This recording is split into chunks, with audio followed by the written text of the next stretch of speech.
Hello everyone and welcome. In this video I'm going to walk you through how to block unknown number messages.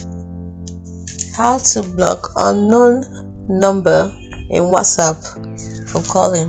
The first thing you do is open up your WhatsApp, tap on the three dot at the top right corner, tap on settings,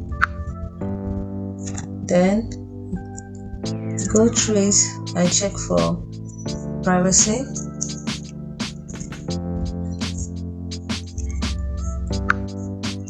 Then from privacy here, you tap on, you can see calls, you can see block contacts, sound effects.